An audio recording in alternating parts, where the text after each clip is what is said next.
शुभम चौधरी. सर्वांचं लक्ष मराठी या ऑनलाईन प्लॅटफॉर्मवर सहर्ष स्वागत.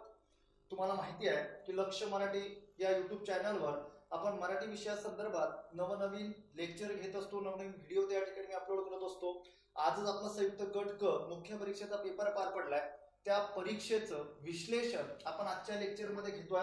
तर आता संयुक्त गट क 2022चा पेपर आज त्या ठिकाणी पार पडलेला आहे. तर त्याचं संभाव्य उत्तर तालिका आणि थोडक्यात विश्लेषण आजच्या लेक्चरमध्ये मी तुम्हाला सांगतोय. सर्वात महत्त्वाची सूचना, ज्या विद्यार्थ्यांनी अजूनही आपलं YouTube चॅनल सबस्क्राईब केलं नसेल तर त्यांनी आपलं YouTube चॅनल सबस्क्राईब करा, कारण की मराठी विषयासंदर्भात नवनवीन संकल्पना आपण आपल्या YouTube चॅनलला घेत असतो, त्याची लेक्चर त्या ठिकाणी मी अपलोड करत असतो. दुसरी महत्त्वाची गोष्ट की ज्या विद्यार्थ्यांनी अजूनही आपलं टेलिग्राम चॅनलला जॉईन केलं नसेल तर त्यांनी टेलिग्राम चॅनल जॉईन करून घ्या. लक्ष मराठी अकॅडमी या नावाने आपलं टेलिग्राम चॅनल आहे. त्यावरती सुद्धा मी मराठी विषयासंदर्भातली जी महत्त्वाची माहिती आहे ती त्या टेलिग्राम चॅनलवरती पाठवत असतो. चला आपण आता पहिल्या प्रश्नाकडे जाऊया. पहिला प्रश्न आहे विरुद्ध शब्दांच्या जोड्या जुळवा. आता विरुद्धार्थी शब्दांच्या जोड्या आहे. आता हा प्रश्न त्या ठिकाणी म्हणजे जो काही विचारलेला आहे तर एकीकडे त्या ठिकाणी जोड्या दिल्या, एकीकडे त्याला विरुद्धार्थी शब्द असणारे दिले. आता अवघडच्या विरुद्ध काय येतं तर सोपं येतं, सर्वांना माहिती आहे बरोबर. त्यात विजोड याच्या विरुद्ध काय येतं अनुरूप. विजोड सर्वांना माहिती आहे वेगळं, त्या ठिकाणी अनुरूप हे त्याची जोडी लागते. त्यात कळसची जोडी काय लागणार तर कळस म्हणजे काय तर कळस म्हटल्यानंतर बघा पहिला प्रश्न आहे विरुद्धार्थी शब्दांच्या जोड्या जुळवा. आता विरुद्धार्थी शब्दांच्या जोड्या म्हटल्यानंतर पहिल्यांदा आहे इकडे अवघड, विजोड, कळस आणि गच्च बरोबर. त्याच्या विरुद्धार्थी जोड्या कोणत्या जुळतील तर सर्वात पहिल्यांदा अवघडच्या विरुद्ध काय येतं तर सोपं येतं. विजोडच्या विरुद्ध काय येतं तर अनुरूप येतं. कळसच्या विरुद्ध काय येतं तर पाया येतो बरोबर. कळस म्हणजे वरचा भाग, पाया म्हणजे त्या ठिकाणी आपण म्हणतो ना पाया मजबूत असला पाहिजे म्हणून त्याच्या विरुद्ध आहे. गच्चच्या विरुद्ध येतं विरळ बरोबर. अशा पद्धतीने जोड्या लागल्या. मग आता कशा पद्धतीने तर ए ची जोडी काय लागली ड बरोबर. त्यानंतर विजोड म्हटल्यानंतर विजोडची जोडी काय लागली तर क लागलेली आहे. त्यानंतर कळसची जोडी काय लागलेली आहे तर ब लागलेली आहे आणि गच्चची जोडी काय लागलेली आहे तर अ लागलेली आहे. हे लक्षात घ्यायचं आणि आता पुढे जे काही आपल्याला पर्याय उत्तर दिली आहे ती लक्षात घ्या. आता बघा हे सर्व जे प्रश्नांची उत्तर मी सांगणार आहे तर हे संभाव्य उत्तर तालिका आहे. ओके, आयोगाची उत्तर तालिका आल्यानंतर आपल्याला आपली उत्तर तालिका चेक करायचीच आहे, OMR शीट चेक करायची, त्याबद्दल अडचण नाही. ओके, फक्त हे संभाव्य उत्तर तालिका पण जास्त फरक पडत नाही. ओके, चला आता या ठिकाणी बघा अशा पद्धतीने जोड्या लागल्या. म्हणजे ए च ड कुठे आहे इथं आणि इथं आहे बरोबर. हे दोन पर्याय तर त्या ठिकाणी कॅन्सल झाले. त्यानंतर ब च क तर इथं आहे म्हणजे पर्याय क्रमांक 2 हे त्याचं योग्य उत्तर आहे. अशा पद्धतीने लक्षात ठेवा. प्रश्न क्रमांक 1 चं उत्तर पर्याय क्रमांक 2 असावं. त्यानंतर दुसरा प्रश्न आहे आणि हे जे काही क्वेश्चन पेपर मी त्या ठिकाणी एक्सप्लेन करतोय तर माझा सेट कोणता आहे तर माझा सेट सी सेट आहे. ओके, तेही लक्षात ठेवा म्हणजे तुम्हाला कन्फ्युजन नको की कोणत्या सेटची उत्तर सर आपल्याला कोणत्या सेटची प्रश्न सर विश्लेषण करताय किंवा आपल्याला संभाव्य उत्तर सांगताय. तर माझा सेट आहे सी. ओके, हा आंबा साखरेपेक्षा गोड आहे बरोबर. अलंकार ओळखा. आता अनन्वय अलंकार तर ते येणार नाही. अनन्वय अलंकार म्हणजे काय असतं तुम्हाला सर्वांना माहिती आहे की आपल्या भाषेमध्ये लक्षात ठेवा की तो म्हणजे तोच असतो, त्याच्यासारखा दुसरा कोणी नसतो. म्हणजे शकुंतले सारखी सौंदर्यवती तीच, हे अनन्वय अलंकाराचं उदाहरण झालं. त्यानंतर दृष्टांत अलंकार म्हणजे त्याने दृष्टांत अलंकार हे येऊ शकत नाही, भ्रांतिमान पण नाही. त्याचं उत्तर आहे व्यतिरेक अलंकार. व्यतिरेक अलंकार म्हणजे काय की उपमेय हे उपमानापेक्षा श्रेष्ठ असतं, त्याला काय म्हणतात व्यतिरेक अलंकार म्हणतात. म्हणजे नेहमी आपण उदाहरण ऐकलं वाचलं असेल ना की अमृताहूनही गोड नाम तुझे देवा, म्हणून त्या ठिकाणी पर्याय क्रमांक 4 हे त्याचं योग्य उत्तर असावं. त्यानंतर पुढे आहे प्रश्न क्रमांक 3 शब्द जातींचे प्रमुख प्रकार किती. आता शब्द जातींचे प्रमुख प्रकार किती तर त्या ठिकाणी त्याचं उत्तर असणार आहे 8. लक्षात ठेवा त्याचं उत्तर काय असणार आहे तर 8 हे त्याचं उत्तर असणार आहे. बऱ्याचदा आपण त्याचा अभ्यास केलेला आहे.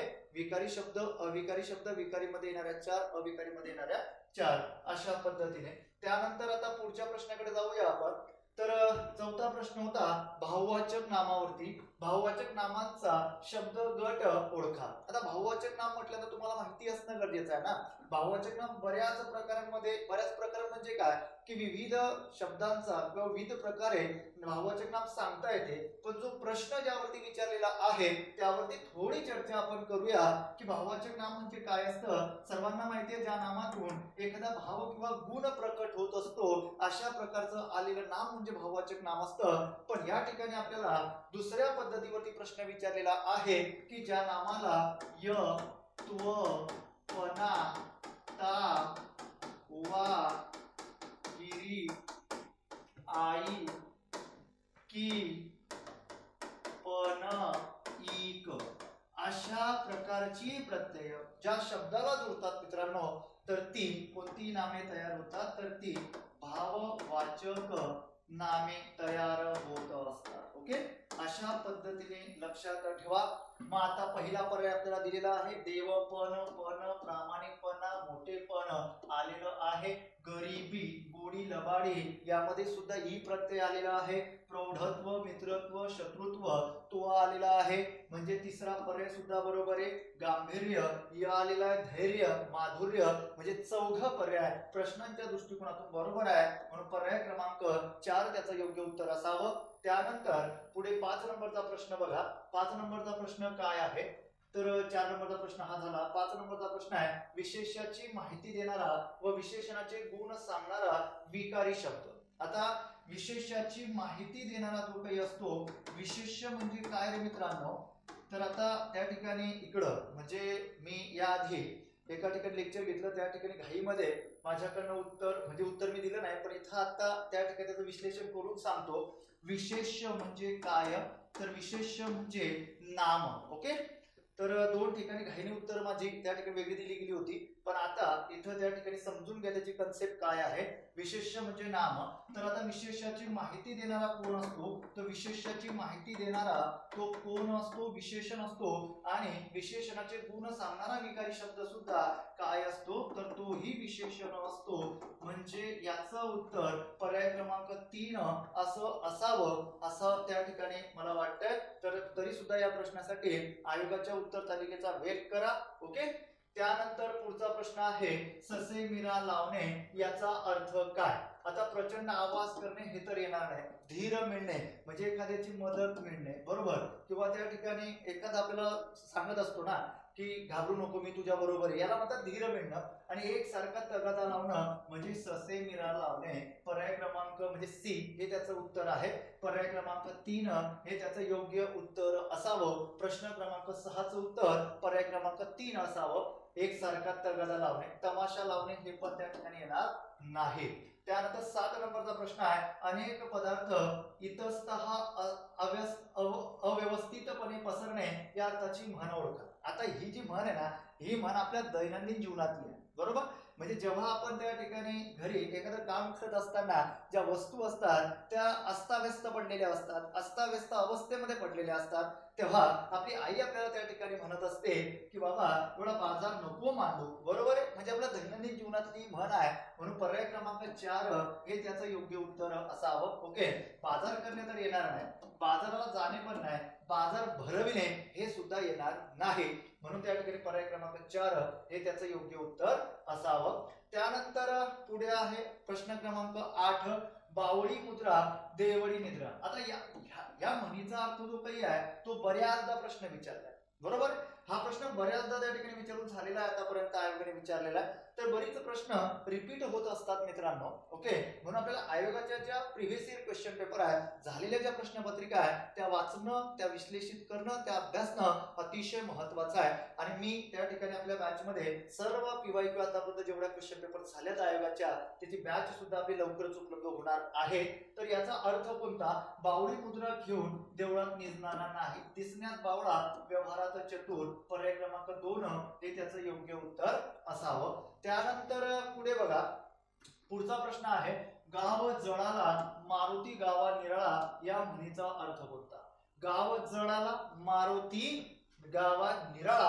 आता या म्हणीचा अर्थ होतो दुसऱ्याचे नुकसान करून नाम निराळा राहणे. म्हणजे दुसऱ्याचं नुकसान करण्यासाठी तो तत्पर असतो आणि त्या ठिकाणी काय करत असतो म्हणजे त्यासाठी तो काय असतो नामनिराळा असतो म्हणजे दुसऱ्याचं नुकसान करून घेतो पण त्या ठिकाणी म्हणजे मी केलं असं नाही बरोबर म्हणून त्या म्हणीचा अर्थ गाव जळाला मारुती गावा निराळा म्हणजे त्या ठिकाणी मी नव्हतो मी नाही केलं अशा पद्धतीची परिस्थिती गावावर संकट आले हे पण नाही दुसरं घोरपुढे करणारे सुखी असतात हे पण नाही दुष्ट कृत्य करणारे सही सलामत सुटतात हे पण नाही पर्याय क्रमांक 1 हे त्याचं योग्य उत्तर असावं प्रश्न क्रमांक 9 ओके आता या ठिकाणी बघा पुढचा प्रश्न होता 10 नंबरचा प्रधानत्व बोधक उभयान्वयी अव्ययाने जोडलेली वाक्य अर्थाच्या दृष्टीने स्वतंत्र नसतात तुमच्या माहितीसाठी सांगतो मित्रांनो प्रधानत्व बोधक म्हटल्यानंतर आपल्याला माहिती असणं गरजेचं आहे पहिलं वाक्य प्लस असतं दुसरं वाक्य प्लस असतं म्हणजे काय तर पहिल्या वाक्याचा जो अर्थ असतो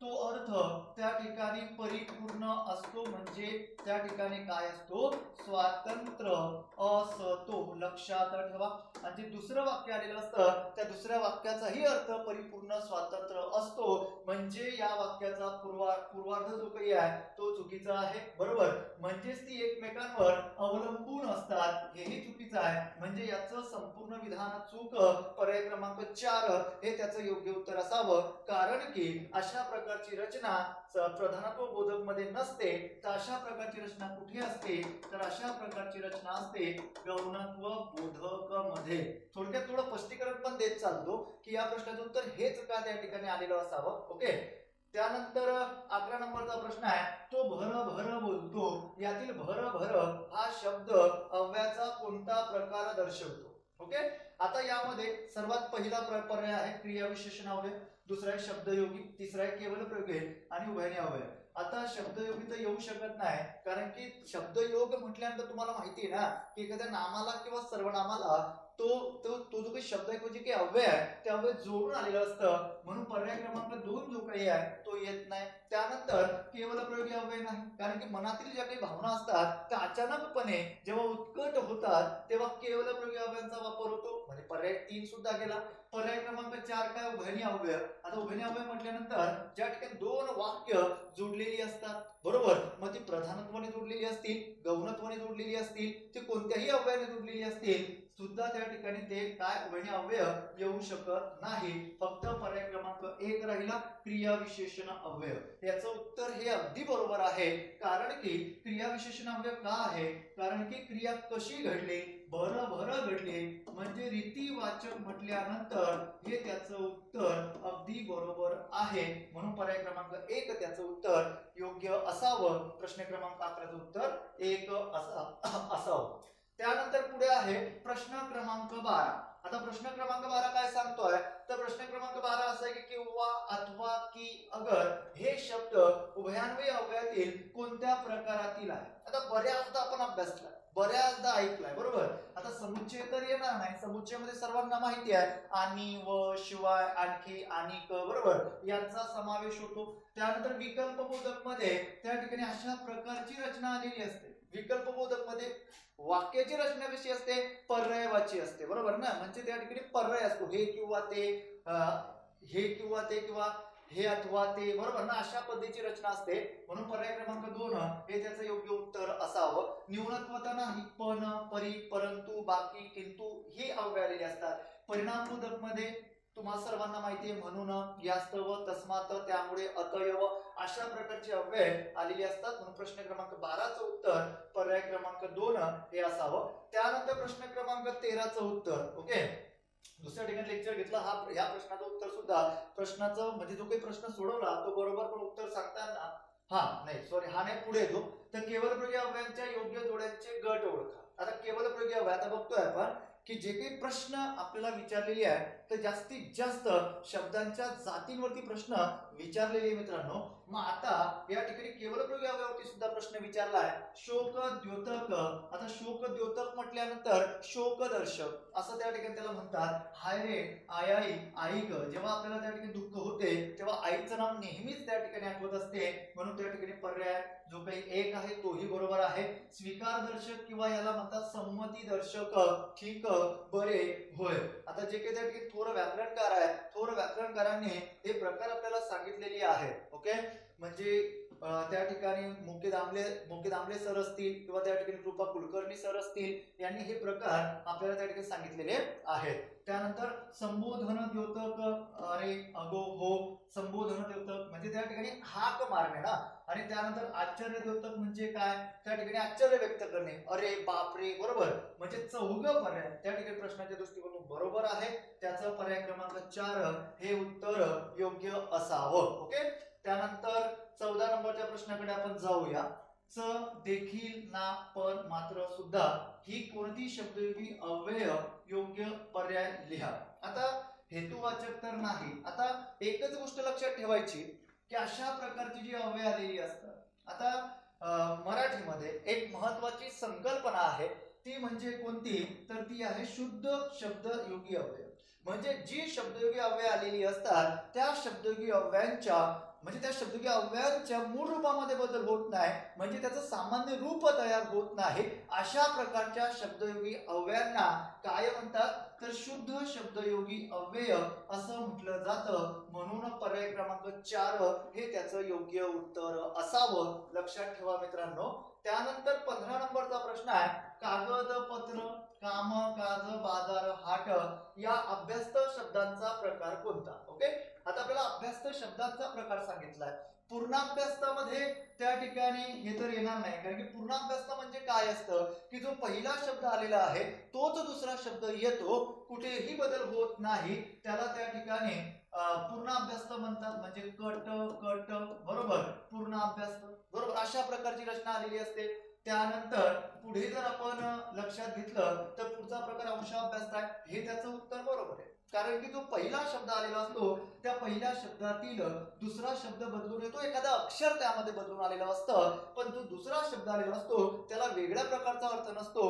पहिल्या शब्दाचा अर्थ पूर्ण करण्यासाठी दुसरा शब्द त्याला जोडून येतो, म्हणजे ही अंशाभ्यस्ताची रचना बरोबर आहे. म्हणजे कागदपत्र, काम, काज, बाजार, हाट याचं उत्तर पर्याय क्रमांक 2 असावं. ओके. अशा पद्धतीने त्या ठिकाणी आपण एक एक गोष्ट घेतोय आणि पुढे जातोय. अनुक्रमवाचक पण सांगून देतो. ओके. अनुक्रमवाचक म्हणजे काय की ज्या शब्दांना त्या ठिकाणी काय प्रकट होतो, ध्वनिवाचक शब्द आलेली असतात, अशा प्रकारचे शब्द त्या ठिकाणी अनुक्रमवाचक असतात.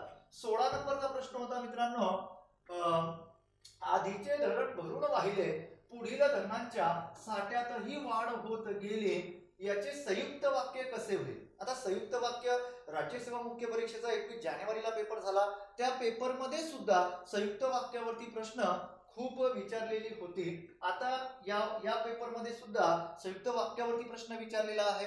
तिकडं प्रश्न विचारण्याचं स्वरूप वेगळं होतं, इकडं प्रश्न विचारण्याचं स्वरूप वेगळं आहे. तर पुढील धरणातील साठा वाढला कारण आधीचे धरण भरून वाहिले, कारण तर त्यामध्ये येत नाही. लक्षात ठेवा, संयुक्त वाक्य कशाने जुळलेलं असतं, तर संयुक्त वाक्य जुळून येतं आणि, व, शिवाय, आणखी, आणिक, त्यानंतर अन, किंवा, अथवा, वा, अगर याने त्या ठिकाणी जुळलेलं असतं. त्यानंतर अजून त्यामध्ये आलेली असतात पण, परी, परंतु, बाकी या अव्ययाने जे काही संयुक्त वाक्य आहे ते जुळलेलं असतं. म्हणून, यास्तव, तस्मात, त्यामुळे, अतएव याने त्या ठिकाणी संयुक्त वाक्य जोडून येऊ शकतं. म्हणजे कारण त्यामध्ये नाही येणार नाही. आधीचे धरण भरून वाहिले म्हणून पुढील धरणांच्या साठ्यातही वाढ होत गेली, म्हणजे या ठिकाणी जो म्हणून आलेला आहे तो परिणाम दर्शवतोय की धरण भरलाय, म्हणजे आधीचे धरण भरून वाहलाय, म्हणून त्या ठिकाणी झालं काय, धरणांच्या साठ्यातही वाढ होत गेली आहे, म्हणजे परिणाम झालाय. पर्याय क्रमांक 2 हे त्याचं योग्य उत्तर असावं मित्रांनो. ओके. त्यानंतर पुढचा 17 नंबरचा प्रश्न होता, होय हाच तो माणूस तुला फसविणारा. ओके. आता दुसऱ्या ठिकाणी मी लेक्चर घेतलंय तिथं त्या ठिकाणी घाई नाही, जे विद्यार्थी दुसऱ्या ठिकाणी सुद्धा दुसऱ्या ठिकाणी माझं लेक्चर बघितलं असेल त्यांनी इकडे लक्ष द्या. तिकडे घाईने त्या ठिकाणी माझ्याकडनं उत्तर जे काही आहे ते म्हणजे मी संदिग्ध सांगितलं, पण आता त्याचं विश्लेषण करून सांगतो. ओके. तर इकडे लक्ष द्या, होय हाच तो माणूस तुला फसविणारा. बरोबर, वाक्य लक्षात घ्या. काय सांगितलं, या वाक्याचे प्रश्नार्थी वाक्य रूप ओळखा. होय हाच तो माणूस तुला फसविणारा. आता पुढे बघा पर्याय दिले, तुला फसविणारा हा माणूस आहे. हे तर त्या ठिकाणी सरसकट सांगितलेला आहे, ते येणार नाही. काय हाच तो माणूस मला फसविणारा, म्हणजे ज्याने त्या ठिकाणी प्रश्न विचारलाय की नाही, होय हाच तो माणूस तुला फसविणारा, तर हा त्याला प्रश्न विचारतोय ना, काय हाच तो माणूस मला फसविणारा, म्हणजे त्या ठिकाणी समोरच्याला त्या ठिकाणी तो प्रश्न विचारतोय. म्हणून पर्याय क्रमांक 2 हे त्याचं योग्य उत्तर असावं. ओके, दुसऱ्या ठिकाणी माझी लेक्चर बघितली असतील तर इथं ती कन्सेप्ट त्या ठिकाणी क्लिअर करून घ्या. अजून आयोगाची उत्तर तालिका यायची आहे, म्हणून त्या ठिकाणी पर्याय क्रमांक 2 हे त्याचं योग्य उत्तर असावं. जास्त उत्तरांचा फरक पडत नाही, 1 2 3 प्रश्न इकडे तिकडे होऊ शकतात, बाकी त्या ठिकाणी उत्तर जी काही आहे तीच आपली असतात. त्यानंतर पुढे 18 नंबरचा प्रश्न होता, जगात सर्व सुखी असा कोण आहे. किती वेळेस हा प्रश्न रिपीट झाला, बरोबर आहे. या ठिकाणी काय विचारलेला, या वाक्याचे विधानार्थी वाक्य कोणते. आपल्याला जो प्रश्न दिलेला आहे तर तो प्रश्नार्थी दिलाय ना, आणि याचा आपल्याला काय करायचं सांगितलंय, विधानार्थी करायला सांगितलंय. आता इकडे जेव्हा एका प्रश्नार्थीचं विधानार्थी मध्ये रूपांतरण करायला सांगितलेलं असतं, तुम्हाला सर्वांना माहिती आहे वाक्य रूपांतरण म्हणजे काय असतं, की जो मूळचा अर्थ आलेला असतो तो मूळचा अर्थ जशाच्या तसा त्या ठिकाणी ठेवला जातो, त्याच्या मूळच्या अर्थामध्ये बदल केला जात नाही, बरोबर आहे. म्हणजे अशा प्रकारची रचना त्या ठिकाणी आपल्याला माहिती असली पाहिजे. तर आता मित्रांनो या ठिकाणी आपल्याला हा जो काही म्हणजे प्रश्नार्थी वाक्याच्या बाबतीत याचं विधानार्थी वाक्य कसं, जगात सर्व सुखी आहेत येणार नाही, जगात सर्व दुःखी आहेत हे पण नाही येणार, जगात कुणीच दुःखी नाही, जगात सर्व सुखी असा कोणी नाही. म्हणजे प्रश्न विचारलाय त्याचं उत्तर आपल्याला द्यावायचं असतं, त्याचं प्रश्नार्थी वाक्याचं विधानार्थी वाक्यामध्ये रूपांतरण करणं असं त्याला म्हटलं जातं. ओके, आणि एक महत्वाची गोष्ट लक्षात ठेवा, आता काही विद्यार्थ्यांना त्या ठिकाणी कन्फ्युजन झालं असेल की सर ते तर नकारार्थी वाक्य, तर एक गोष्ट लक्षात ठेवा मित्रांनो, एक विधानार्थी वाक्य ते होकारार्थी पण त्या ठिकाणी येऊ शकतं, आणि ते त्या ठिकाणी काय येऊ शकतं, नकारार्थी सुद्धा ते येऊ शकतं. ओके, इकडे होकार आलेला असतो, इकडे नकार आलेला असतो, आणि फक्त विधानार्थी विचारलेला असेल तर त्या ठिकाणी स्थळवाचक शब्द, कन्सेप्ट क्लिअर करून घ्या, आणि काळवाचक शब्द अशा प्रकारच्या शब्दांचा बोध ज्यामध्ये होतो तो फक्त विधानार्थी असतो. होकारमध्ये तसं काही नसतं, नकारमध्ये नकार आलेला असतो, म्हणजे हे वाक्य विधानार्थी आहे पण नकारार्थी. ओके, अशा पद्धतीने याचं पर्याय क्रमांक 4 उत्तर असावं. त्यानंतर बघा, श्रोत्यांनी सभागृहात शांतता राखावी या वाक्याचा अर्थानुसार प्रकार कोणता. ओके, आता या वाक्याचा अर्थानुसार प्रकार कोणता, तर होकारार्थीला बऱ्याच विद्यार्थ्यांनी काय केलं असेल, पर्याय क्रमांक 1 उत्तर दिलं असेल. पण मित्रांनो व्याकरणाच्या दृष्टिकोनातून त्या ठिकाणी जे काही त्यातून जे काही प्रकट होत्या ते त्या ठिकाणी आपण बघूया. कारण की श्रोत्यांनी सभागृहात शांतता राखावी म्हणजे काही जणांना वाटलं असेल की अन्याय केली आहे, पण तसं त्या ठिकाणी नाही. कारण की अज्ञार्थी वाक्य जेव्हा आलेलं असतं तेव्हा क्रियापदाचं मूळ रूप जे काही आहे त्या क्रियापदाचं मूळ रूप घेऊन त्या ठिकाणी त्याला वा विवे अशा प्रकारचे प्रत्यय शक्यतो जुळलेले नसतात. पण आता होकारार्थी विद्यार्थी म्हटल्यानंतर हे बरोबर आहे की जे क्रियापद आलेलं असतं ते क्रियापदाचा जो मूळ धातू आलेला असतो, बरोबर, अधिक त्या ठिकाणी त्याला वा किंवा वी किंवा वे अशा प्रकारचे प्रत्यय जोडून येतात. आता इथे क्रियापद कोणतं आलेलं आहे, राखावी हे क्रियापद आलेलं आहे, बरोबर, राखावी या क्रियापदाचा मूळ धातू कोणता आला, तर या क्रियापदाचा मूळ धातू आला राख, बरोबर. मग आता राख म्हटल्यानंतर हा अज्ञार्थी नाही ना, म्हणून त्या ठिकाणी पर्याय क्रमांक 3 हे त्याचं योग्य उत्तर असावं. ओके, आता इकडे ह्याचा जर काही प्रश्न येत नाही, नकारार्थी नकारार्थी विद्यार्थी, कारण की तिथे नकार आलेलाच नाहीये, म्हणून त्या ठिकाणी या प्रश्नाचं उत्तर पर्याय क्रमांक 3 असावं. त्यानंतर पुढे बघा 19 नंबरचा प्रश्न आला, तर 20 नंबरचा प्रश्न आहे, अमिता हे काम चांगले करील.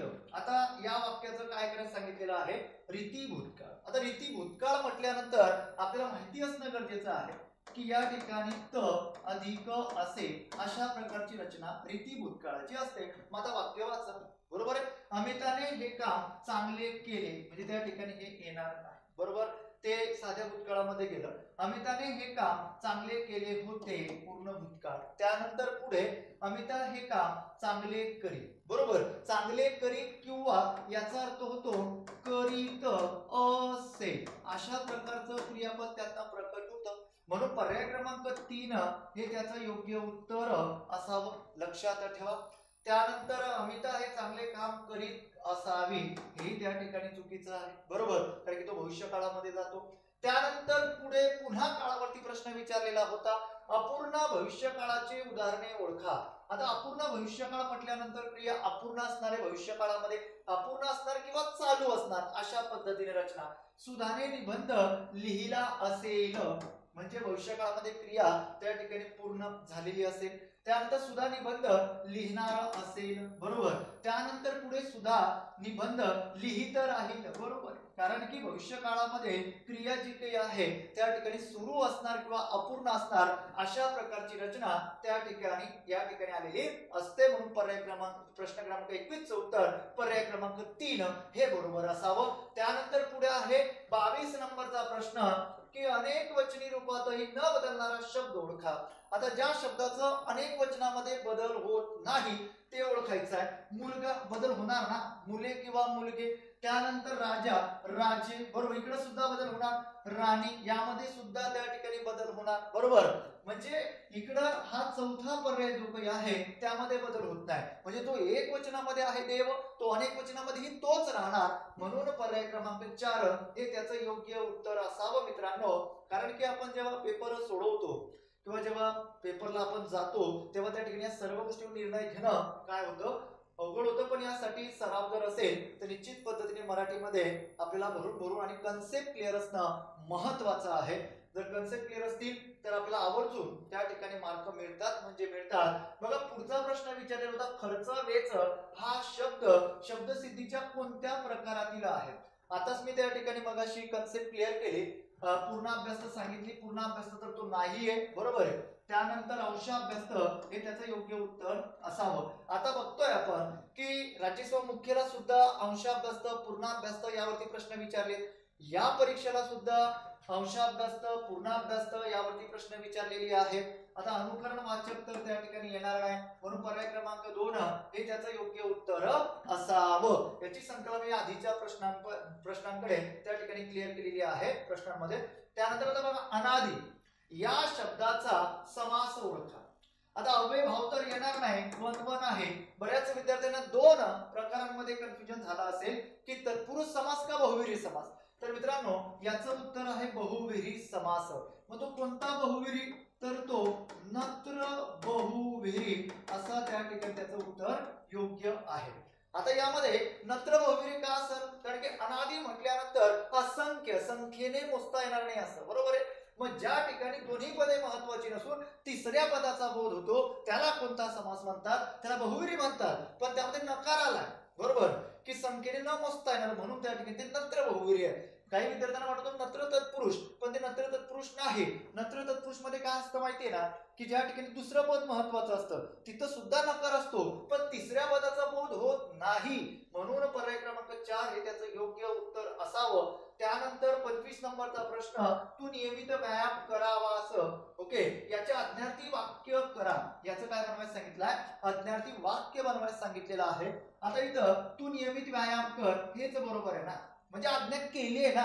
दुसरा पर्याय जर तुम्ही बघितला, तू नियमित व्यायाम करतोस हे येणार नाही. त्यानंतर तू नियमित व्यायाम करीत नाहीस हे पण नाही येणार, आणि पर्याय क्रमांक 4 सुद्धा येणार नाही. इकडे काय सांगितलंय की तू नियमित व्यायाम कर, म्हणजे कुठेतरी त्या ठिकाणी काय आलेली आहे, आज्ञा आलेली आहे, लक्षात ठेवा.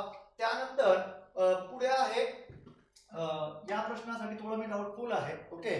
यासाठी प्रश्नांच्या म्हणजे जो काही त्या ठिकाणी आपली आन्सर की आहे ती उत्तर तालिका ती येऊ द्या. श्रीमुखात देणे या शब्दाचा ध्वन्यार्थ कोणता, पण माझ्या माहितीनुसार त्या ठिकाणी जे काही उत्तर आहे तर निरूढा लक्षणा हे त्याचं उत्तर असावं, पर्याय क्रमांक 3, ओके. तर या प्रश्नाचं उत्तरसाठी म्हणजे बी आणि सी, डी या दोघांमध्ये मला थोडं हे आहे, पण यासाठी आयोगाची उत्तर तालिका येऊ द्या, म्हणजे पर्याय क्रमांक 2 किंवा 3 यापैकी एखादं उत्तर त्याचं असावं, ओके. तर यासाठी आयोगाची उत्तर तालिका येऊ द्या, उत्तर तालिकेतून त्या ठिकाणी चेक करा. त्यानंतर पुढचा प्रश्न आहे तो म्हणजे मराठी भाषेत क्ष व ज्ञ ही टिंब आहेत, यावरती प्रश्न बऱ्याचदा विचारलेला आहे. आता या ठिकाणी क्ष आणि ज्ञ सांगितलेला आहे, आता क्ष आणि ध्य. आता क्ष म्हटल्यानंतर ही जोडाक्षरे आहे मित्रांनो, कारण की जोडाक्षरे म्हणजे काय असतं, कशाला म्हणतात जोडाक्षरे, तर जोडाक्षरे म्हणजे एखादं व्यंजन येतं, अधिक दुसरं व्यंजन येतं, अधिक त्यामध्ये स्वर येतो, अशा प्रकारची जी संकल्पना तयार होते त्याला जोडाक्षरे असे म्हटले जाते. ओके, मग आता इथं रचना तीच आली ना. मग आता क्षची निर्मिती कशी झालेली आहे, क आलेला आहे, अधिक क्ष आलेला आहे, अधिक अ आलेला आहे, अशा पद्धतीने व्यंजन अधिक स्वर आहे, म्हणून ते जोडाक्षर आहे. त्यानंतर न्यची निर्मिती कशी झालेली आहे, द अधिक न अधिक य अधिक अ, अशा पद्धतीने त्याची निर्मिती झालेली आहे. म्हणजे या ठिकाणी दोघं ती जोडाक्षरे आहे. अशा पद्धतीने त्या प्रश्नाचं उत्तर तेच काय त्या थोडक्यात विश्लेषण सुद्धा त्या ठिकाणी सांगतो आहे. 28 नंबरचा प्रश्न आहे, व्याकरणिक दृष्ट्या बरोबर असलेला शब्द ओळखा. बरोबर, आता इथं औपचारिक रला त्या ठिकाणी पहिली विलांटी पाहिजे होती, म्हणून हा त्या ठिकाणी चुकीचा आहे. तीर्थरूप हे त्याचं योग्य उत्तर असावं. त्यात दीपक म्हटल्यानंतर त्या ठिकाणी द ला दुसरी विलांटी येत असते, म्हणून त्या ठिकाणी हा योग्य. मनस्थिती यामध्ये त्या ठिकाणी विसर्ग आलेला असतो, मनःस्थिती अशा पद्धतीची मांडणी असते, म्हणून पर्याय क्रमांक 2 हे त्याचं योग्य उत्तर असावं. त्यानंतर पुढे बघा प्रश्न क्रमांक 29. आता या प्रश्नाचं उत्तर म्हणजे दोन प्रश्नांमध्ये तुम्हाला सांगितलं की ज्या ठिकाणी मला दुसऱ्या ठिकाणी तुम्ही लेक्चर बघत असता तर हा एक प्रश्न त्यामध्ये होता, वयोमान या शब्दाच्या संधीमध्ये एकत्र येणारे स्वर, विसर्ग व संधी ओळखा. आता या प्रश्नाचं विश्लेषण आधी त्या ठिकाणी करून घेऊया. ओके, आणि त्याच्यानंतर मग उत्तर कोणतं येणार ते आपण शोधूया. बघा आता या ठिकाणी काय सांगितलेलं आहे, वयोमान अशा पद्धतीचा शब्द दिलाय, हा जोड शब्द दिलाय. याचा विग्रह कशा पद्धतीने येतो, तो वय विसर्ग अधिक मान, हा विसर्ग अशा पद्धतीने त्याचा विग्रह होत असतो. विसर्ग संधी मधलं हे उदाहरण आहे. पहिला जो नियम आहे विसर्ग संधी मधला त्यावर आधारित त्या ठिकाणी हे उदाहरण आहे की विसर्गाच्या मागे अ स्वराला, विसर्गाच्या पुढे एखादं मृदू व्यंजन आलं तर विसर्गाचं रूपांतर उ मध्ये होते आणि अ त्यामध्ये मिसळतो, मग ओ तयार होतो. बरोबर, यावरती ते आधारित उदाहरण होतं. पण प्रश्न आपल्याला बघा कशा पद्धतीने विचारला की त्या ठिकाणी पहिल्यांदा काय आला, स्वर आला. मग आता या ठिकाणी पहिल्यांदा स्वर आल्यानंतर वय, आता य आलेला आहे. बरोबर, आता य मध्ये काय आलेला आहे, स्वर आलेला आहे. बरोबर, त्याच्यानंतर त्या ठिकाणी हा विसर्ग आलेला आहे, अधिक त्या ठिकाणी काय आलेला आहे, संधी. मग त्या ठिकाणी कोणती आलेली आहे, संधी, तर मान ही संधी आलेली आहे. म्हणजे या सर्वांचं एकत्रीकरण जर केलं तर वयोमान अशा पद्धतीने त्याचं जे काही आहे ते तयार होत असतं. मी जे काही त्या ठिकाणी लेक्चर घेतलं तर त्यामध्ये विग्रह बरोबर केलेला होता, तो उत्तर सांगताना टिक करताना वेगळं केलं गेलं होतं. तर इथं आता लक्षात घ्यायचं, कन्सेप्ट क्लिअर करून घ्या. तर पहिला पर्याय तर येणार नाही, स्वर नाहीये. दुसरा पर्याय सुद्धा येणार नाही, त्यामध्ये आपल्याला स्वर सुद्धा सांगितलेला आहे. तिसऱ्या मध्ये सुद्धा स्वर आलेला नाही, पण इथं व्यंजन आलेला आहे आणि इथं स्वर आलेला आहे, म्हणजे चौथा पर्याय त्याचं योग्य उत्तर असावं. लक्षात ठेवा. अशा पद्धतीने 29 नंबरच्या प्रश्नाचं उत्तर पर्याय क्रमांक 4 असावं. त्यानंतर हाल अपेष्टा सहन करण्याचा गुण जो असतो मित्रांनो, बऱ्याचदा प्रश्न परीक्षेमध्ये विचारलेला आहे. तर या शब्द समूहाबद्दल एक शब्द ओळखा. दानशूर तर येणार नाही, तगाई म्हणजे सर्वांना माहिती आहे कर्ज. त्यानंतर तितिक्षा हे त्याचं उत्तर आहे. हाल अपेष्टा सहन करण्याचा गुण. दरवेशी म्हणजे काय, तर दरवेशी कशाला हे त्याचं उत्तर आहे. दरवेशी म्हणजे काय, तर अस्वलाचा खेळ करणारा जो असतो, अस्वलाचा खेळ करणारा जो असतो त्याला त्या ठिकाणी दरवेशी असं म्हटलं जातं. त्यानंतर पुढच्या प्रश्नांकडे जाऊया. आता उतारा आहे, उतार्यांची फक्त मी त्या ठिकाणी उत्तर सांगून देतो, तुम्ही एकदा वाचा. बरोबर, आणि आयोगाची उत्तर तालिका आल्यानंतर त्या ठिकाणी लक्षात घ्या, कारण की आपल्याला एवढा वेळ नाहीये. मी फक्त उत्तर सांगून देतो की काय असू शकतात. पहिल्या प्रश्नाचं 31 नंबरच्या प्रश्नाचं उत्तर असू शकतं पर्याय क्रमांक 2. त्यानंतर पुढे आहे आजोबांना.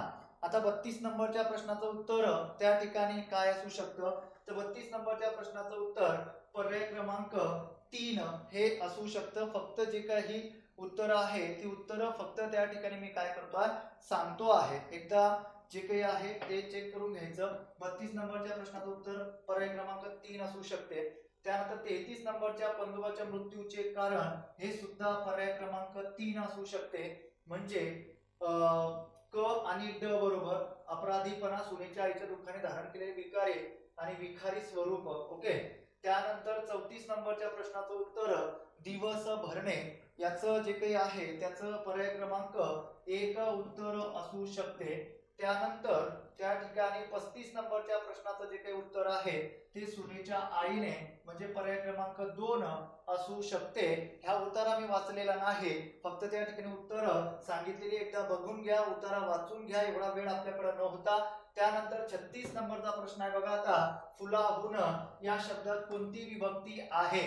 ओके. सप्तमी तर नाही, चतुर्थी पण नाही, ती पंचमी आहे. सर्वांना याचं उत्तर आलेलं असावं. ऊनहून पंचमी विभक्तीची प्रत्यय आहेत आणि तृतीय विभक्ती तर येणार नाही, शी निशी ई अशा प्रकारचे प्रत्यय आलेले असतात. त्यानंतर 37 नंबरचा प्रश्न काय आहे तर संयुक्त वाक्य असलेले पर्याय ओळखा. आता मी तुम्हाला संयुक्त वाक्याची जी काही माहिती आहे ती आधीच्या प्रश्नांमध्ये सांगितलेली आहे. आता इकडे कसं आहे, वर्गात मुले आणि मुलीही आल्या आणि आलेला आहे. पहिला पर्याय अगदी बरोबर आहे, संयुक्त वाक्य असतात. जेव्हा मोठी घंटा होते तेव्हा शाळा सुटे मिश्र वाक्याचं उदाहरण आहे. आज रविवार आहे पण शाळेला सुट्टी नाही, पण आलेला आहे. या समारंभाला मुख्यमंत्री येतील किंवा उपमुख्यमंत्री उपस्थित राहतील. म्हणजे मी तुम्हाला जे सांगितलं आधीच्या प्रश्नामध्ये ते सर्व विश्लेषण मी केलेलं आहे. तर याचं ACD म्हणजे पर्याय क्रमांक 3 हे त्याचं योग्य उत्तर असावं. त्यानंतर पुढे आहे 38 नंबरचा प्रश्न. पुढे दिलेल्या वाक्यप्रचार व त्यांचे अर्थ यातून योग्य असणाऱ्या वाक्यप्रचाराच्या अर्थाचा अचूक पर्याय लिहा. आता अचूक पर्याय लिहायचा सांगितलेला आहे.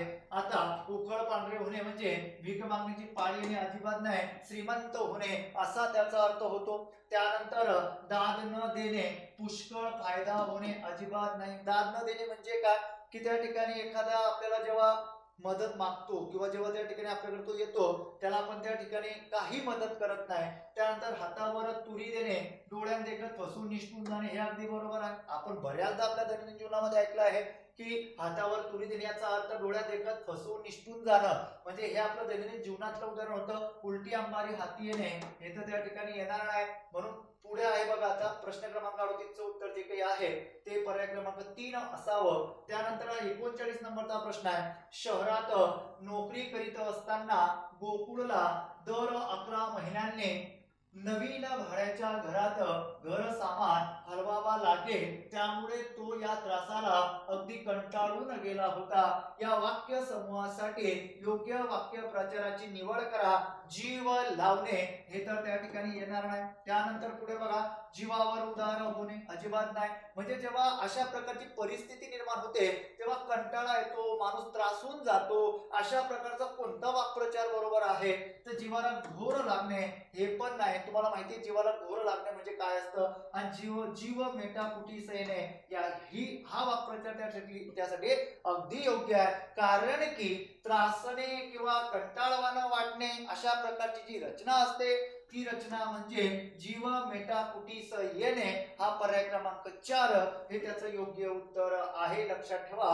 पुढचा प्रश्न होता मित्रांनो 40 नंबरचा. तो आहे ठाव पाहणे. आता ठाव पाहणे म्हणजे काय, गळा रोखून पाहणे. म्हणजे आपल्या भाषेमध्ये लक्षात ठेवा अंदाज घेणे किंवा चाच पाणी करणे अशा प्रकारचा त्याचा अर्थ प्रकट होत असतो. पण माझ्या माहितीनुसार शेतकरी पावसाचा ठाव पाहून पेरणी करतात, म्हणजे पावसाचा अंदाज घेतात कुठपर्यंत पाऊस झालेला आहे, कशा पद्धतीने त्या ठिकाणी आपण पेरणी केली पाहिजे. या सर्व गोष्टी लक्षात घेऊन शेतकरी काय करत असतो तर पेरणी करत असतो. म्हणून पर्याय क्रमांक 1 हे बरोबर आहे. रमेशने गाव सोडल्यापासून त्याचा ठाव लागत नाही अजिबात नाही, हे तर त्या ठिकाणी येणार नाही. एखाद्याच्या मनाचा ठाव पाहणे शक्य नसते. ओके, हे पण त्या ठिकाणी येऊ शकत नाही. म्हणजे पर्याय क्रमांक 3 हे माझ्या माहितीनुसार उत्तर योग्य असावं. आता आयोगाची उत्तर तालिका येऊ द्या या प्रश्नासाठी पण. ओके, आणि त्यानंतर चौथं पण येणार नाही. प्रश्न क्रमांक 40 नंबरच्या प्रश्नाचं उत्तर पर्याय क्रमांक 3 असावं. त्यानंतर कोणत्या नामांचे सामान्य रूप होत नाही, कोणत्या नामांचे होत नाही. आता उकारांत कुल नामाचे सामान्य रूप होतं का तर यांचं त्या ठिकाणी होत नाही, लक्षात ठेवा. त्यानंतर एकारांत नपुसकलिंगी नामाचं सामान्य रूप होतं का तर यस याचं होतं. कारण की तळे म्हटल्यानंतर लगेच आपण म्हणतो तळ्या, बरोबर. तळे म्हटल्यानंतर हे काय आहे, नपुंसकलिंगी आहे. मग त्याचं सामान्य रूप होणार, त्याचं सामान्य रूप काय होतं तर या कारांत होतं. आणि हे या कारांत जे काही असतं हे एक वचन असतं. आणि यान कारांत जर झालं तर ते कसं होतं तर ते अनेक वचनी असतं. म्हणजे अशा पद्धतीने तुम्हाला माहिती असणं गरजेचं आहे. ई कारांत ग्रामनामांचे, आता ई कारांत ग्रामनाम म्हटल्यानंतर दिल्ली आहे, मुंबई आहे, यांचं तर त्या ठिकाणी सामान्य रूप नाही होत ना, बरोबर आहे.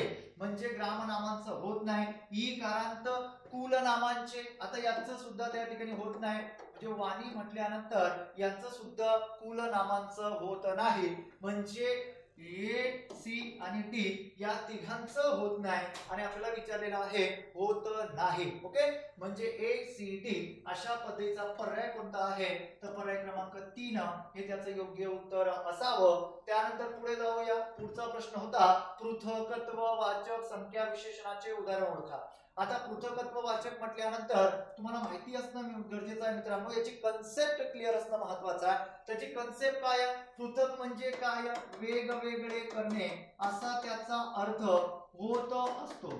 आता एक दुसरी गोष्ट लक्षात ठेवायची, पृथकत्व वाचक म्हणजे काय, वेगवेगळे करणे. मग आता या प्रकारामध्ये आलेली जी काही रचना असते आपल्या भाषेमध्ये कन्सेप्ट क्लिअर करायची की इकडे जी रचना आलेली असते म्हणजे बॅच मध्ये सांगताना विद्यार्थ्यांना सांगताना मी अशाच पद्धतीने सांगत असतो की ज्या ठिकाणी गट पाडण्याची क्रिया असते तो गट पाडण्याची रचना असते ती रचना त्या ठिकाणी पृथकत्व वाचक असते. आता सहस्र किरणे म्हटल्यानंतर ते गणना वाचक मध्ये जाणार, ते यामध्ये येणार नाही.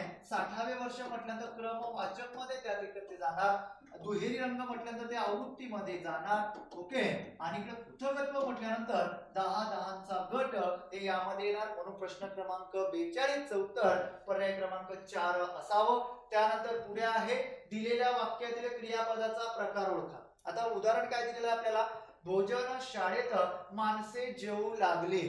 आता भोजन शाळेत माणसे जेवू लागली वाक्यामध्ये क्रियापद दिसत आहे की त्या ठिकाणी जेवणाला सुरुवात केली आहे माणसांनी, बरोबर, लोकांनी जेवणाला सुरुवात केलेली आहे. म्हणजे इथं क्रियापद जे आलेलं आहे ते सरळ सरळ संयुक्त क्रियापदाचं उदाहरण आहे. हे पर्याय क्रमांक 3 त्याचं योग्य उत्तर असावं. मग द्विकर्मक का नाही सर, कारण की द्विकर्मक मध्ये 2 कर्म असावी लागतात ना. जेव्हा क्रियापदाला तुम्ही काय ने प्रश्न विचारणार, जेव्हा क्रियापदाला तुम्ही कोणाला ने प्रश्न विचारणार तेव्हा ते दोन्ही कर्म आपल्याला मिळतात ना. तशी प्रश्न विचारल्यानंतर आपल्याला वाक्यातील उत्तर भेटत नाहीये. म्हणून पर्याय क्रमांक 3 हे त्याचं योग्य उत्तर असावं. साधित क्रियापद हे येणार नाही, कारण की नाम साधित, विशेषण साधित, त्याच्यानंतर त्या ठिकाणी अव्यय साधित ही त्याची उपप्रकार आहे. मग साधित क्रियापद म्हटल्यानंतर ते सुद्धा येणार नाही. आणि सकर्मक क्रियापदामध्ये कर्म असू द्यावं लागतं, कर्म येऊ द्यावं लागतं. आता या ठिकाणी म्हणजे तिकडं सकर्मक क्रियापद सुद्धा ती रचना येणार नाही. की जेवू लागले म्हटल्यानंतर संयुक्त क्रियापदाची रचना त्या ठिकाणी असावी. हे त्याचं योग्य उत्तर जे काही आहे ते पर्याय क्रमांक 3 असावं. त्यानंतर पुढे होतं, आता हा प्रश्न सुद्धा त्या ठिकाणी याला स्टार करा, आयोगाची उत्तर तालिका येऊ द्या. पण तुमच्या माहितीसाठी सांगतो की पारंपरिक व्याकरणात नामांचा क्रियापदाशी असणारा संबंध किती प्रकारचा आहे. आता नाम किंवा सर्वनाम याचा क्रियापदाशी असणारा संबंध कारक करतात. पण थोर व्याकरणकार दादोबा पांडुरंग तळखरकर यांनी सांगितलेली व्याख्या सांगतो की नाम किंवा सर्वनाम यांचा क्रियापदाशी असणारा संबंध म्हणजे विभक्ती, असं सुद्धा त्यांनी त्या ठिकाणी सांगितलेलं आहे. आता दुसरी महत्वाची गोष्ट की आपण विभक्तीचे प्रकार 8 मानतो. विभक्तीचे जे काही त्या ठिकाणी कारक अर्थ आहे ते मुख्य कारक अर्थ आपण त्या ठिकाणी 6 मानतो, बरोबर. आता थोर व्याकरणकार मोरो केशव दामले यांनी पारंपरिक व्याकरण नामाचा क्रियापदाशी असणारा संबंध किती प्रकारचा मानला आहे, तर किती प्रकारचा मानला असं म्हणण्यापेक्षा तर त्यांनी प्रकार त्या ठिकाणी 7 मानले आहे. म्हणून या ठिकाणी पर्याय क्रमांक 1 हे त्याचं उत्तर येऊ शकतं किंवा उत्तर तालिकेमध्ये बदलू पण शकतं. ओके, 5 तर नाही, 10 तर नाही, तर 7 येऊ शकतं, कारण की द्वितीया ही विभक्ती मोरो केशव दामले या थोर व्याकरणकारांनी मानलेली नाही. ओके, त्यानंतर पुढच्या प्रश्नाकडे जाऊया आपण. न ना या क्रियाविशेषणांचा प्रकार कोणता. आता ते सिद्ध क्रियाविशेषण तर अजिबात नाही. सिद्ध क्रियाविशेषण तुम्हाला माहिती असणं गरजेचं आहे. मागे, पुढे, अलीकडे, पलीकडे यांना सिद्ध क्रियाविशेषण म्हणतात की जे क्रियाविशेषण मूळ रूपामध्ये असते. त्यानंतर साधित क्रियाविशेषण नाही येऊ शकत. साधित क्रियाविशेषण तुम्हाला माहिती असणं गरजेचं आहे की नामसाधित, धातुसाधित, अव्ययसाधित हे जे काही क्रियाविशेषण अव्ययाचे प्रकार आहे हे साधित क्रियाविशेषण अव्ययामध्ये येत असतात. त्यानंतर निषेधार्थ, निषेधार्थ क्रियाविशेषण अव्यय हे त्याचं उत्तर योग्य असावं. म्हणजे सी बरोबर पर्याय क्रमांक 3 हे त्याचं योग्य उत्तर असावं. कारण की ज्या वाक्यरचनेमध्ये काय केला असतो, नकार दर्शवलेला असतो किंवा त्या ठिकाणी क्रियेबद्दल अधिक माहिती कशी असते, नकारात्मक असते, ना अशा प्रकारची क्रियाविशेषण अव्यय आलेली असतात नकारदर्शक. म्हणून पर्याय क्रमांक 3 हे त्याचं योग्य उत्तर असावं. तर या ठिकाणी रीतिवाचक म्हटल्यानंतर ते येणार नाही, कारण की क्रिया कशी घडली अशा प्रकारची रचना रीतिवाचक मध्ये येत असते. चला जाऊया पुढच्या प्रश्नाकडे. 46 नंबरचा प्रश्न आहे. 46 नंबरचा प्रश्न काय, मितव्ययी या शब्दाचा शब्द समूह कोणता. आता व्ययी म्हटल्यानंतर तुम्हाला माहिती असणं गरजेचं आहे ना. व्ययी म्हटल्यानंतर खर्च, बरोबर आहे. आता इकडं कमी व्यस्त असलेला तर हे येऊ शकत नाही. मोजकेच खर्च करणारा हे येणार, कारण की मितव्ययी म्हटल्यानंतर कमी खर्च करणारा म्हणजे आता बी बरोबर आहे की मोजकेच खर्च करणारा, मोजकेच बोलणारा तो काय असतो, तर तो असतो मितभाषी, बरोबर. अशा पद्धतीने हे त्याचं उत्तर म्हणजे हे त्याचा अर्थ होता. मोजकेच काम करणारा हे पण नाही, म्हणजे फक्त बी बरोबर म्हणजे पर्याय क्रमांक 2 हे त्याचं योग्य उत्तर असावं. चला जाऊया पुढच्या प्रश्नाकडे. 47 नंबरचा प्रश्न आहे, पुढे दिलेल्या पोर्तुगीज शब्द ओळखा. आता तंबाखू हा पोर्तुगीज शब्द आहे, सर्वांना माहिती आहे. मग मजूर, मंजूर, मालक हे जे काही आहे ते सर्वांना माहिती आहे, अरबी शब्द आहे, बरोबर. आता शब्द संग्रह म्हटल्यानंतर तो लक्षात ठेवण्यासाठी मी बॅच मध्ये गोष्टी स्वरूपात, चित्र स्वरूपात तो शब्द समूह सांगितलेला आहे. त्यानंतर पुढे बघा की चंद्र या शब्दाचे विविध अर्थ असलेले शब्द वापरून बनविलेली वाक्य ओळखा, बरोबर. आता जो काही चंद्र या शब्दाचे विविध जे काही अर्थ आहे ते सांगितलेले आहे आणि वाक्य बनविलेली आहे. आता शशी छान दिसते, आता शशी म्हटल्यानंतर याला चंद्र म्हणतात, बरोबर. त्यानंतर सुधाकर हा सुद्धा त्या ठिकाणी चंद्र, सुधाकर येथे उपस्थित आहे, हा सुद्धा चंद्र या अर्थाने आलेला आहे, म्हणजे चंद्र म्हणतात त्याला. तारापती गावी गेला हे सुद्धा चंद्र म्हणून आलेला आहे. निशापती असेल, तारापती असेल, रजनीनाथ मंत्री झाले हा सुद्धा चंद्र म्हणून आलेला आहे. चंद्रमामा किंवा चंद्र अशा पद्धतीने ही सर्व त्याची समानार्थी शब्द आहे, म्हणजे पर्याय क्रमांक 4 हे त्याचं योग्य उत्तर असावं. लक्षात ठेवा किंवा उत्तर तालिका येऊ द्या, काही अडचण नाही. त्यानंतर 49 नंबरचा प्रश्न आहे की अकारांत पुल्लिंगी नामाचे सामान्य रूप कसे होते. आता अकारांत पुल्लिंगी नामाचे सामान्य रूप कसे होते सर्वांना माहिती असणं गरजेचं आहे. की आपण जर लक्षात घेतलं तर या कारांत तर ते होत नाही. अकारांत त्या ठिकाणी त्याचं काय होतं, तर सामान्य रूप पुल्लिंगी नामाचं आकारांत होत असते, म्हणून पर्याय क्रमांक 2 हे त्याचं योग्य उत्तर असावं. सामान्य रूप या चॅप्टर वरती राजस्व मुख्याला सुद्धा प्रश्न विचारलेले होते आणि संयुक्त गट क च्या मुख्याला सुद्धा प्रश्न विचारलेले आहे. त्यानंतर बघा आता ई कारांत नामे स्त्रीलिंगी असतात, मात्र काही ई कारांत नामे पुल्लिंगी असतात, ती टिंब यांची असतात. आता ती पक्ष्यांची तर नसतात, ती प्राण्यांची सुद्धा नसतात, फळांची नसतात, तर ती कुणाची असतात माझ्या माहितीनुसार, ती व्यावसायिकांची असतात. का, कारण की बघा आता शेतकरी, बरोबर, ई कारांत आहे तो शेतकरी. आता ई कारांत म्हटल्यानंतर व्यावसायिक झाला, त्यानंतर कष्टकरी, बरोबर, व्यावसायिक झाला, बरोबर. म्हणजे अशा पद्धतीने व्यावसायिकांची ती नामे असू शकतात. म्हणजे पर्याय क्रमांक प्रश्न क्रमांक 50 चं उत्तर पर्याय क्रमांक 3 असू शकतं. त्यानंतर गणेशने आंबा खाल्ला, प्रयोग ओळखा. प्रयोगावरती प्रश्न येतो म्हणजे येतो, लक्षात ठेवा. आता प्रयोग म्हटल्यानंतर आपल्याला माहिती असणं गरजेचं आहे की प्रयोगाचे हे 3 प्रकार, मुख्य 3 प्रकार, कर्तरी प्रयोग, कर्मणी प्रयोग आणि तिसरा भावे प्रयोग. आता कर्तरी प्रयोग म्हटल्यानंतर वाक्यामध्ये जो कर्ता आलेला असतो एवढंच त्या ठिकाणी तुम्ही लक्षात ठेवलं तर संपूर्ण प्रयोग आपल्या लक्षात राहतो की कर्ता हा नेहमी त्या ठिकाणी कसा असतो, प्रथमेत असतो. आणि इकडं कर्म म्हटल्यानंतर वाक्यामध्ये जो कर्ता आलेला असतो, वाक्यामध्ये जो कर्ता आलेला असतो त्या कर्त्याला नेहमी काय येतं तर नेहमी प्रत्यय आलेला असतं मित्रांनो. आता वाक्य काय आहे की गणेशने आंबा खाल्ला. आता क्रियापद खाल्लाय, खाणारा कोण आहे? गणेश. म्हणजे गणेश या नामाला प्रत्यय जुडलाय म्हणजे काही विचार न करता त्याला डायरेक्ट सांगायचं कर्मणी प्रयोग. ओके. आणि भावे प्रयोगामध्ये वाक्यामध्ये आलेला कर्ता आणि वाक्यामध्ये आलेलं कर्म या दोघांना त्या ठिकाणी काय जोडलेली असतात? प्रत्यय जुळलेली असतात. म्हणजे कर्तरी, कर्मणी आणि भावे प्रयोग अशा पद्धतीने लक्षात ठेवा. काही सेकंदात तुम्हाला उदाहरण जे काही उत्तर जे काही आहे ते ओळखता येतं. त्यानंतर आईने मुलीला शाळेत पाठविले या वाक्याचा प्रयोग ओळखा. आता हा जो प्रश्न विचारलेला आहे हा संकर्ण प्रयोगावरती आहे, म्हणजे मिश्र प्रयोगावरती हा प्रश्न आहे. कर्तृ भाव संकर अजिबात येणार नाही. कारण की आईने, आता मी काही उदाहरण घेतो बघा. आईने मुलाला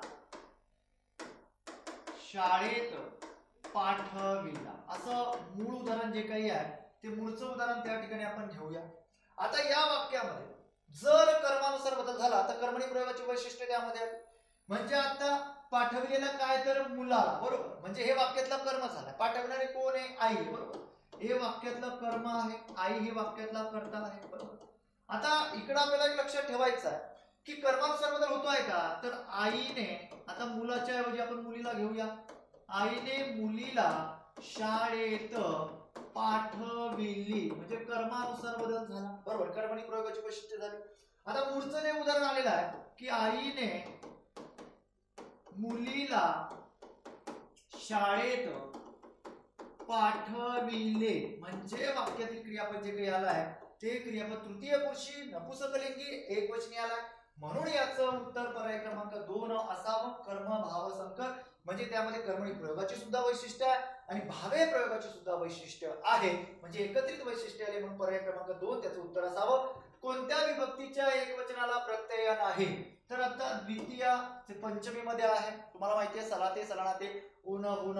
संबोधन तृतीय. आता संबोधनला एकवचनामध्ये नाहीये पण तृतीयाला आहे, बरोबर. नेशी, निशी ही ई, बरोबर ना. म्हणजे नेशी ही एकवचन मध्ये प्रत्यय आहे. प्रथम आणि संबोधन पर्याय क्रमांक 2 हे त्याचं उत्तर योग्य असावं. कारण की प्रथमेला प्रत्यय नाही एकवचन मध्ये पण नाही आणि एकवचन मध्ये पण नाही, पण संबोधनला फक्त एकवचन मध्ये नाही आणि एकवचन मध्ये आहे. लक्षात ठेवा त्याचं पर्याय क्रमांक 2 हे उत्तर योग्य असावं. त्यानंतर संकेतार्थी वाक्याची उदाहरणे अचूक ओळखा. आता इकडे बघा, मुलांनी जर मन लावून अभ्यास केला असता तर त्यांना परीक्षेत चांगले यश मिळाले असते, बरोबर. आता या ठिकाणी जर तर आल्यानंतर हे संकेतार्थी पहिलं झालं. मुलांनी जर अभ्यासाकडे दुर्लक्ष केले असते तर त्यांना परीक्षेत चांगले यश मिळाले नसते, बरोबर आहे. संकेत म्हणजे काय? अट, की असं केलं असतं तर तसं झालं असतं. ओके. त्यानंतर मुलांनी जर अभ्यास केला नसता तर त्यांना परीक्षेत चांगले यश मिळाले नसते, बरोबर आहे. मुलांनी जर नीट अभ्यास केला नसता तर त्यांना परीक्षेत कमीच गुण मिळाले असते. म्हणजे चौथं सुद्धा प्रश्नाच्या दृष्टिकोनातून बरोबर आहे. म्हणून चौघं पर्याय, सर्व पर्याय बरोबर हे त्या ठिकाणी योग्य उत्तर असावं. त्यानंतर पुढचा प्रश्न आहे 55 नंबरचा प्रश्न. सचिन उत्तम फलंदाज आहे. आपल्याला वाक्यांच्या प्रकारावरती प्रश्न विचारलेला आहे. आपण बघतोय वाक्यांच्या प्रकारांवरती आपल्याला बरीचशी प्रश्न प्रत्येक परीक्षेमध्ये विचारलेली दिसत आहे मित्रांनो. आता इकडं सचिन उत्तम फलंदाज आहे म्हटल्यानंतर स्वार्थी येणार नाही, प्रश्नार्थी स्वार्थी काय येणार नाही. कारण की इथं फक्त काळाचा बोध होतो मित्रांनो. फक्त काळाचा बोध इथं होत असतो. ते वाक्य कोणतं असतं? स्वार्थी असतं. म्हणून त्या ठिकाणी ते येणार नाही. प्रश्नार्थी तर येणार नाही, विधानार्थी हे त्याचं उत्तर योग्य असतात. त्याची जोडी जुळणार म्हणजे अ च क जुळणार. ओके. त्यानंतर किती छान आहे हे फूल.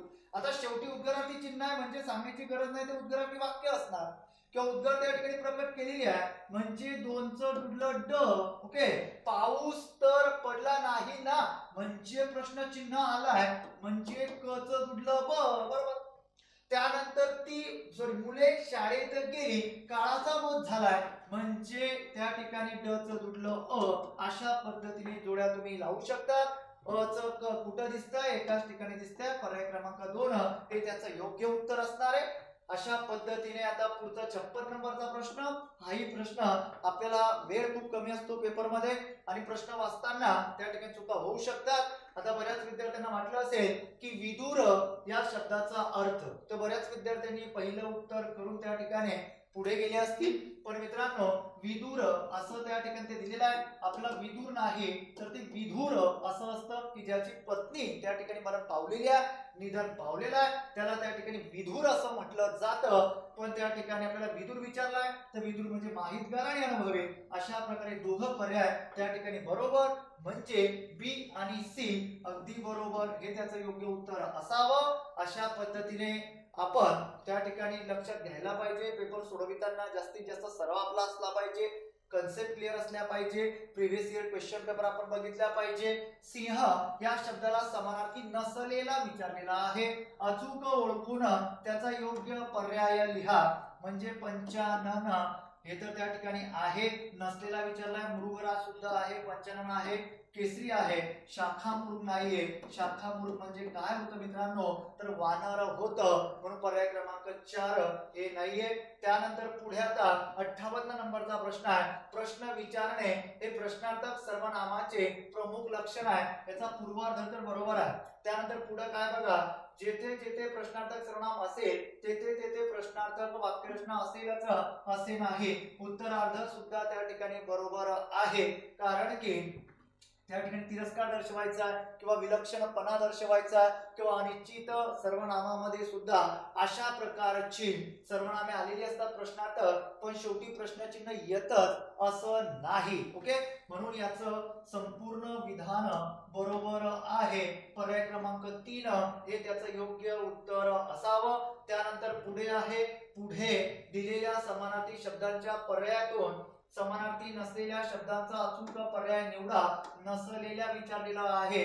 आता या ठिकाणी अली, मिलिंद, मधुकर, भ्रमर यांचं त्या ठिकाणी उत्तर आहे, म्हणजे ही समानार्थी कुणाला भुंगाला समानार्थी आहे। त्यानंतर चंद्रिका, कौमुदी, ज्योत्स्ना ही त्या ठिकाणी एक आहे, पण यामिनी याचा अर्थ वेगळा, याला रात्री रात्र असं त्या ठिकाणी म्हणतात, म्हणजे दुसरा पर्याय जो काही आहे तो प्रश्नांच्या दृष्टिकोनातून चुकीचा, म्हणजे तो दुसरा पर्याय चुकीचा आहे। ओके, आणि आपल्याला नसलेला विचारला म्हणजे पर्याय क्रमांक 2 हे त्याचं योग्य उत्तर असावं। भार्या, कांता, जया, जाया, दारा हे त्या ठिकाणी कुणासाठी आलेले आहेत, पत्नी किंवा बायकोसाठी आले आहेत। भूपेंद्र, त्याच्यानंतर नरेंद्र, पृथ्वीपती, नरेश हे कुणासाठी आलेली आहे, तरी राजासाठी आलेली आहे, लक्षात ठेवा। अगदी आता शेवटचा प्रश्न आलेला आहे, शेवटचा प्रश्न काय, खालीलपैकी अनुस्वारयुक्त चुकीचा गट ओळखा। आता अनुस्वार आणि विसर्ग यावरती नेहमी प्रश्न विचारला जातो मित्रांनो। आता यामध्ये संयम, सिंह, संहिता एक लक्षात ठेवायचं, जो अनुस्वार आलेला असतो म्हणजे ज्या अक्षरावरती अनुस्वार आलेला असतो त्याच्या शेजारी जर त्या ठिकाणी य, श, स, ह अशा प्रकारची जर त्या ठिकाणी काय आलेली असतील, व्यंजन आलेली असतील किंवा एखादं अक्षर तसं आलेलं असेल तर लक्षात ठेवायचं की त्या ठिकाणी त्याला म्हणजे त्याचं अनुनासिकात काय होत असतं, रूपांतरण होत असतं, म्हणजे पहिला पर्याय बरोबर आहे, कारण की अनुस्वारानंतर य आलाय, बरोबर, य आलेला आहे, त्यानंतर या अनुस्वारानंतर ह आलाय, या अनुस्वारानंतर ह आलाय, इथं त्या ठिकाणी अनुस्वारानंतर स आलेला आहे, बरोबर, ती मोठी कन्सेप्ट आहे। आता इथं त्या ठिकाणी मला सांगणं शक्य नाही, ओके, इथं सुद्धा च आलेला आहे, इथं सुद्धा त्या ठिकाणी स आलेला आहे, इथं त आलेला आहे, इथं ह आलेला आहे, इथं स आलेला आहे, पण पर्याय क्रमांक 4 मध्ये त्या ठिकाणी तसं आलेलं नाही, म्हणून म्हणजे इथं उ आलेला आहे, म्हणून पर्याय क्रमांक 4 हे त्याचं त्या ठिकाणी चुकीचा गट असणार, म्हणजे प्रश्न क्रमांक 60 चं उत्तर पर्याय क्रमांक 4 असावं। अशा पद्धतीने मित्रांनो आपण जे काही प्रश्नपत्रिका आहे, आजचा पेपर झालेला, बरोबर, 4 फेब्रुवारी 2023 ला जो काही पेपर पार पडला, बरोबर, तर त्या म्हणजे आजचा दिवस पेपर झाले 2022 ची ती क्वेश्चन पेपर म्हणजे 2022 चा जो पेपर होता तो आज जो पेपर झाला त्याचा पण जी उत्तर तालिका घेतली आहे ती संभाव्य आहे, लक्षात ठेवा। आयोगाची उत्तर तालिका येऊ द्या, जास्त फरक पडत नाही, जे काही आयोगाच्या म्हणजे ज्या काही व्याकरणाच्या संकल्पना आहे त्या संकल्पना समोर ठेवूनच आपण सर्व प्रश्नांचं विश्लेषण त्या ठिकाणी विश्लेषण ऍड त्या ठिकाणी म्हणजे प्लस त्यामध्ये आपण काय केलेलं आहे तर संभाव्य उत्तर त्या ठिकाणी घेतलेली आहे। अशा पद्धतीने ज्या विद्यार्थ्यांनी अजूनही आपलं चॅनल सबस्क्राइब केलं असेल त्यांनी सबस्क्राइब करा आणि सर्व प्रकारच्या बॅचेस लक्ष मराठी या ऍप वरती लवकरच त्या ठिकाणी उपलब्ध होणार आहे। ओके, सर्वांना धन्यवाद। जय हिंद, जय महाराष्ट्र.